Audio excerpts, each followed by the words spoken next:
ఈ రోజున ఒక కిలాడి ఏడుపు, బొట్టు లేని ముండ ఏడుపు, ఇంత ఘోరంగాన మరి ఛీ, ఆమె పేరు కూడా ఇదేనండి. వారి వల్లే ఇలా మీకు జరగబోతుంది. ఆ యొక్క స్త్రీ జన్మంతా సరిపడా శత్రుత్వాన్ని కలగచేసింది. ఇది ఇప్పటి నుంచి మొదలైంది కాదు, ఎప్పటి నుంచో మొదలైంది. ఒక కిలాడి ఏడుపు, పైగా ఒక బొట్టు లేని ముండ ఒక స్త్రీ ఏడుపు ఇంత ఘోరంగా ఏడుస్తుందంటే మరి ఛీ అని చెప్పి అనుకోవచ్చు. ఆమె పేరు కూడా ఇదే. వెంటనే తెలుసుకోండి. ఏ ఆడ వ్యక్తికైనా కానీ ఒక స్త్రీకి గౌరవం ఇస్తారు. ఇంత నీచంగా ఎందుకు మాట్లాడుతున్నాము అనేది ఈ వీడియో చివరి వరకు చూస్తేనే మీకు అర్థమవుతుంది. ఆలస్యం చేయకుండా వీడియోలోకి మనము వచ్చేద్దాము. ఎప్పుడైనా ఒక స్త్రీకి గౌరవం ఇవ్వాలి. ఎప్పుడు తను బొట్టు లేని స్త్రీగా మారుతుంది అని అంటే తన యొక్క భర్త చనిపోయినప్పుడు. అది అందరికీ కూడా తెలిసిన విషయమే. అటువంటి స్త్రీని కూడా ముండా అనే మాట వాడకూడదు. ఎందుకు అని అంటే ఏ స్త్రీ అయినా ఒక స్త్రీకి ఇచ్చే గౌరవం తప్పకుండా మనం ఇవ్వాలి. శ్రీ లక్ష్మీ నరసింహస్వామి దేవాలయం. మీకు ఎటువంటి సమస్యలు ఉన్నా సిద్ధాంతి గారు ఫోన్లోనే జ్యోతిష్యం చెబుతున్నారు. భార్యాభర్తల సమస్యలు, ప్రేమ సమస్యలు, కుటుంబ సమస్యలు, ఆర్థిక సమస్యలు, డబ్బు, వ్యాపారము, పెళ్లి, సంతాన సమస్యలు, ఇంకా ఎటువంటి సమస్యలు ఉన్నా జ్యోతిష్యం చెప్పబడును, పరిహారం చేయబడును. శ్రీ లక్ష్మీ నరసింహస్వామి దేవాలయం పూజారి గారిని సంప్రదించండి. Phone number 95154667. ఏ స్త్రీ అయినా కూడా ఆది పరాశక్తితోటి సమానస్తురాలి. ఏ స్త్రీకైనా కూడా ప్రతి ఒక్కరూ తల వంచి నమస్కరించుకోవాల్సిందే. కానీ ఇక్కడ మనము ఈ వీడియోలో ఒక కిలాడి స్త్రీ, కిలాడి ముండా అనే స్త్రీ గురించి ఈ మాటలు ఎందుకు వాడాల్సి వచ్చింది అని అంటే ఈ రాశి వారు ప్రత్యేకంగా ఈ వీడియోని చివరి వరకు చూస్తే మీకే అంతా పూర్తిగా అర్థమవుతుంది ఎందుకు ఇలా మాట్లాడాల్సి వచ్చింది.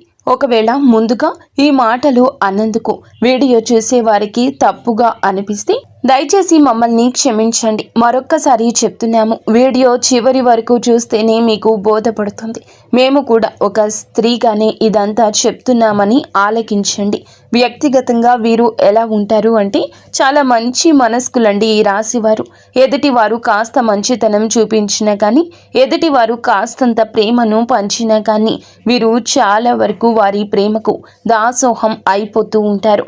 కానీ పైకి ప్రేమ చూపించడం అనేది వీరికి రానే రాదు.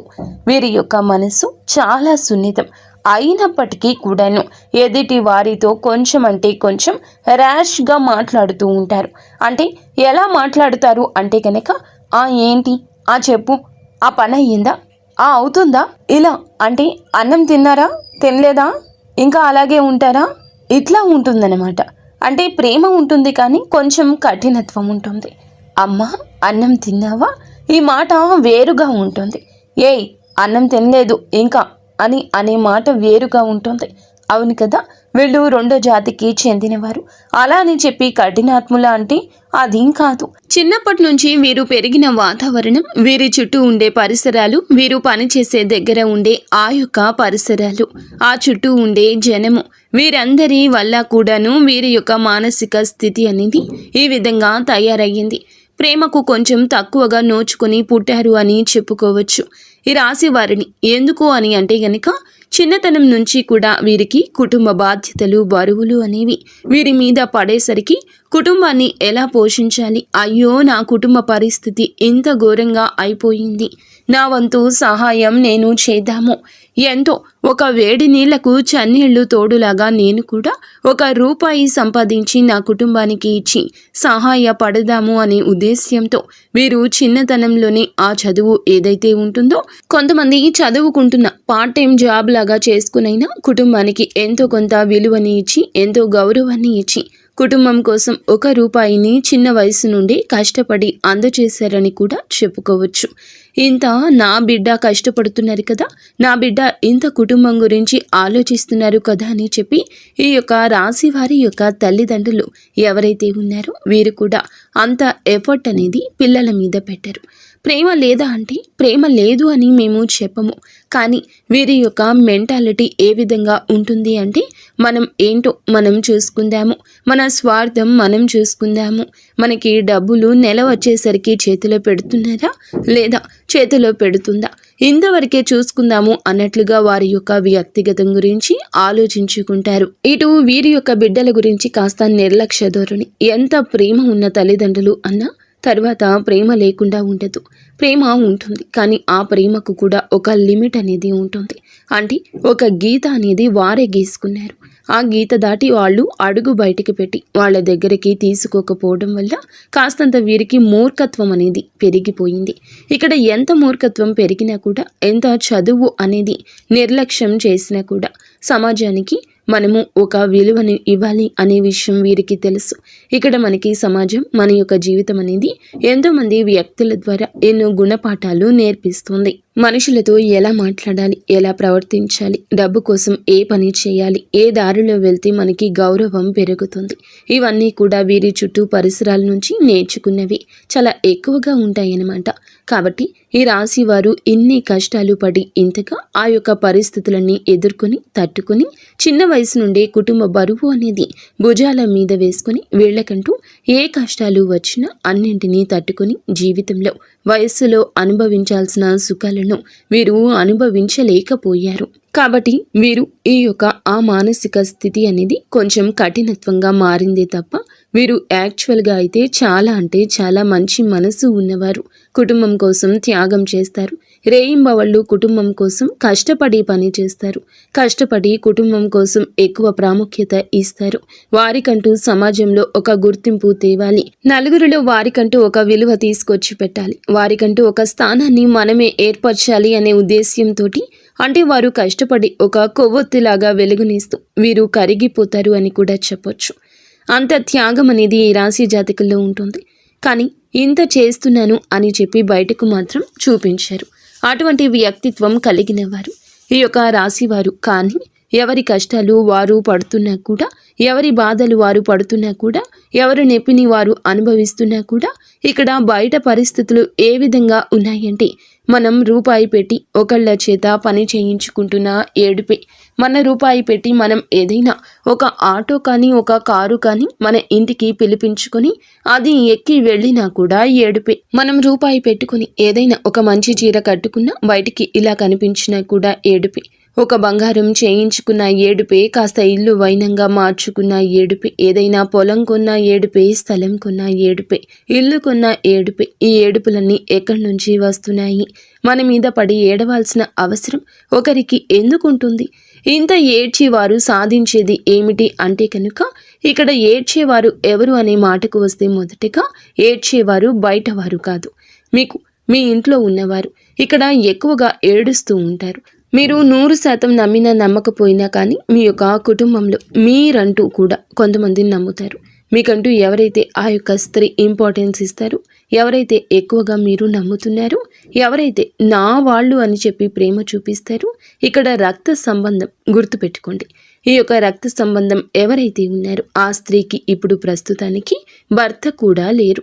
ఈ యొక్క రక్త సంబంధంతో పాటుగా ఈ యొక్క రక్త సంబంధానికి ఇష్టమైన బయట స్త్రీ ఒకరు కూడా ఉన్నారు. వారు కూడా మీ ఇంట్లో వారే, మీ ఇంటి పేరు ఉన్నవారే. ఇక్కడ అర్థమైంది కదా, రక్త సంబంధం. రక్త సంబంధానికి తోడుగా బయట వ్యక్తి, ఆ బయట నుండి వచ్చిన వ్యక్తి మీ ఇంటికి వచ్చిన వ్యక్తి, మీ ఇంటికి వచ్చిన వ్యక్తి కాబట్టి మీ ఇంటి పేరు, మీ ఇంటి తాలూకా, మీ ఇంటి సిద్ధాంతం, మీ ఇంట్లో ఉండే వ్యక్తి. ఇక దీన్ని బట్టి మీరు అర్థం చేసుకోండి. కానీ ఈ యొక్క స్త్రీల ఏడుపు వల్ల ఏం జరుగుతుంది, మాకేం నష్టం వచ్చింది, వారు ఏడుస్తున్నారు అని ఇంత ఖచ్చితంగా మీరు ఎలా చెప్పగలుగుతారు అంటే చెప్తాము వినండి. ఎందుకు అని అంటే కనుక, ఎప్పుడైనా కానీ మీరు మంచితనానికి పోతారు.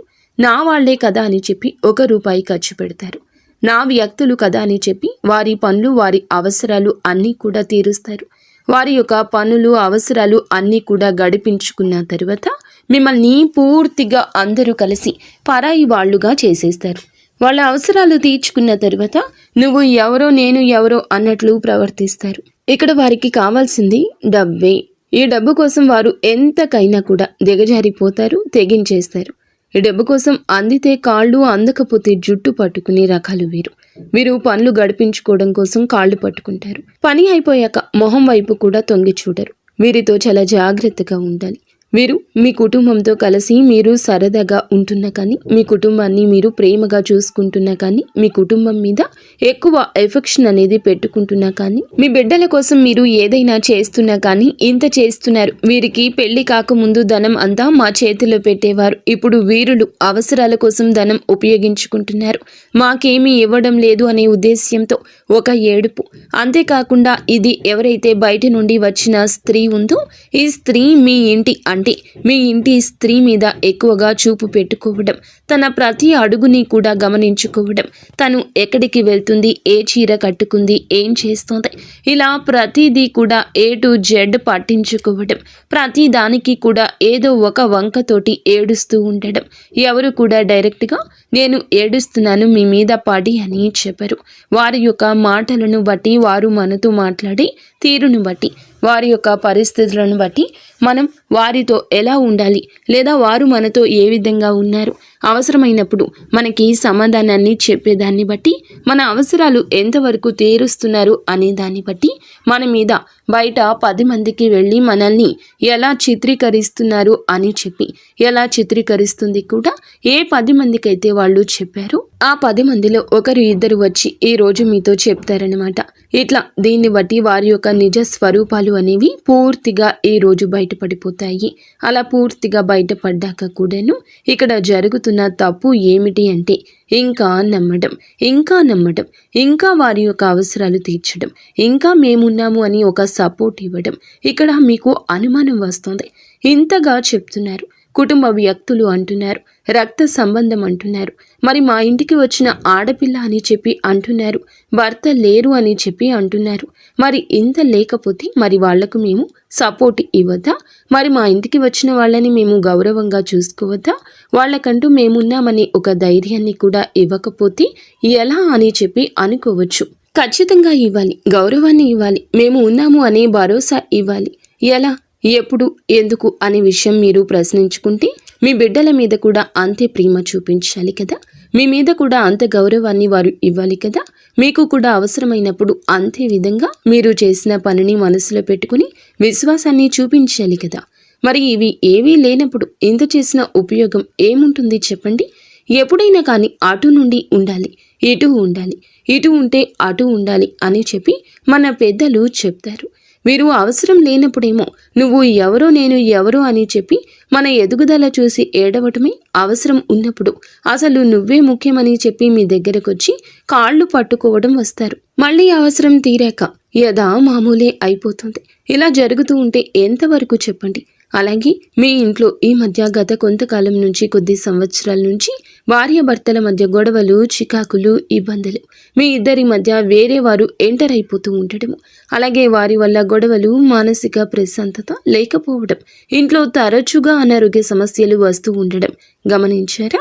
ఇంట్లో ఎప్పుడు మనశ్శాంతి అనేది లేకుండా ఉండడం, తరచుగా ఇబ్బందులు, గొడవలు అనేవి వస్తూ ఉండడం, వీటన్నింటికీ కూడా కారణం ఆ యొక్క స్త్రీల ఏడుపేనండి. మరి ఏడిస్తే ఇంత జరుగుతుందా అంటే ఖచ్చితంగా అండి. దైవశక్తి ఎంత ఉంటుందో నెగటివ్ శక్తి కూడా, నరదృష్టి కూడా అంతే ఉంటుంది. నరుల చూపుకి నల్లరాయి సైతం పగిలిపోతుందని చెప్పి మన పెద్దలు చెప్తారు. అలాగే ఇక్కడ జరుగుతుంది కూడా, అది నరదృష్టి. మరి ఈ నరదృష్టి నుండి ఎలా తప్పించుకోవాలి అని మీరు మమ్మల్ని ప్రశ్నిస్తే, నిజంగా మేము ఎంతో మందిని చూసి వారి యొక్క జీవితంలో ఇవి చేయడం వల్ల వారికి ఉన్న ప్రతి నెగిటివ్ ఎనర్జీని దూరం చేసుకున్నారు. అది కను దృష్టి అయినా కానివ్వండి, లేకపోతే కనుక ఇంట్లో వారు పదే పదే వారి యొక్క స్వార్థపు బుద్ధితోటి వీరిని వాడుకోవడం వల్ల వచ్చిన ఆ యొక్క ఘోష ఏదైతే ఉంటుందో, వీరు బాగుపడిపోతున్నారేమో అని చెప్పి ఒక తపన ఏదైతే ఉంటుందో, ఆ తపన వల్ల వచ్చే నెగిటివ్ శక్తి అయినా కానివ్వండి, లేకపోతే చేసే పనుల్లో ఆటంకం ఏర్పడడం కానివ్వండి, ఇలా ఏ విధంగా అయినా కానివ్వండి, ఎప్పుడైనా కానివ్వండి, నెగిటివ్ ఎనర్జీని పూర్తిగా ఈ విధంగా దూరం చేసుకుని వారి జీవితంలోకి అదృష్టాన్ని ఆహ్వానించుకునేవారు చాలా మంది ఉన్నారు.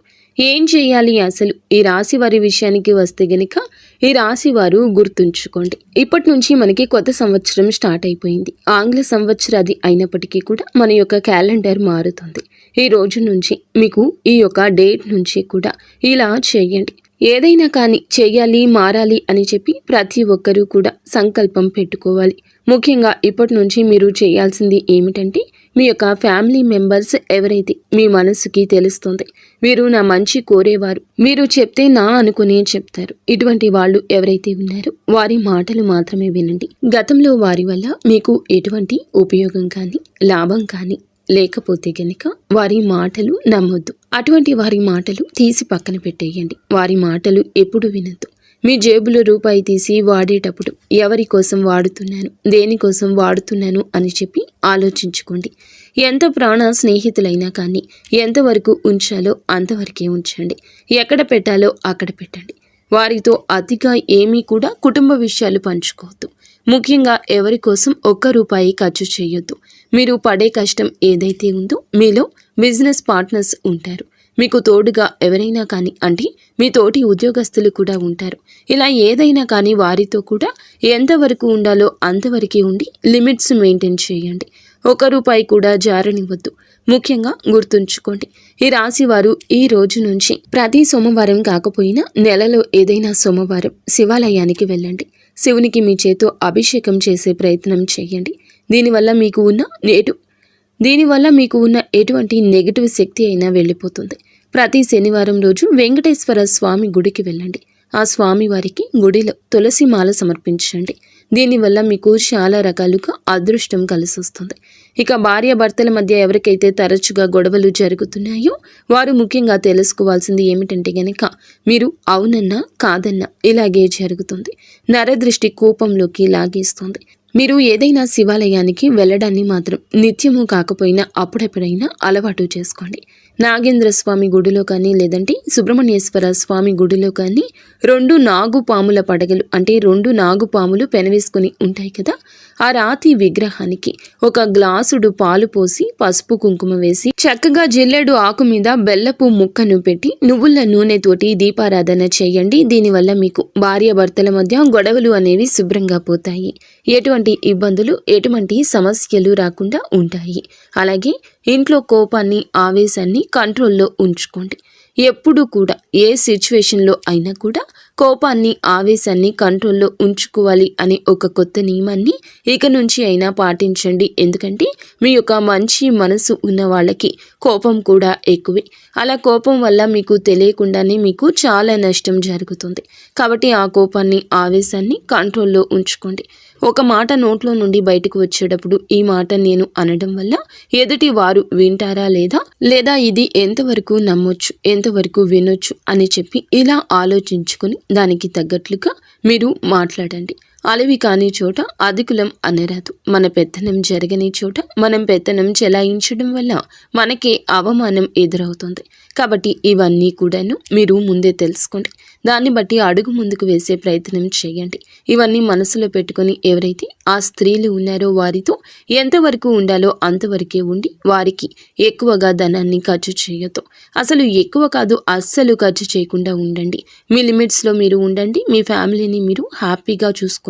మీ లిమిట్స్లో మీరు ఉండండి. మీ ఫ్యామిలీని మీరు హ్యాపీగా చూసుకొని మేము చెప్పిన పనులన్నీ చేసుకుంటూ ప్రతి అమావాస్యకు ఎర్ర నీళ్లు తిప్పి వేసుకుంటూ ఉంటూ బయటికి వెళ్ళినప్పుడల్లా అరికాళ్లలో కాటుక చుక్క పెట్టుకుని వెళ్ళడం, జోబులో నిమ్మకాయ పెట్టుకుని వెళ్ళడం, ఇటువంటివి అన్నీ కూడా చేస్తూ ఉండడం వల్ల మీరు చాలా వరకు కూడా ఒడ్డున పడతారు. చాలా సమస్యల నుండి దూరం అయ్యి మీ జీవితాల్లోకి అదృష్టం అడుగు పెడుతుంది. అర్థమైంది కదండి. ఈ రాశి వారికి ఈ వీడియో నచ్చిందని అనుకుంటున్నాము. నచ్చింది అనిపిస్తే వీడియోకి లైక్ చేయండి. కింద కామెంట్ సెక్షన్లో ఓం నమ శివాయ అని కామెంట్ చేయండి.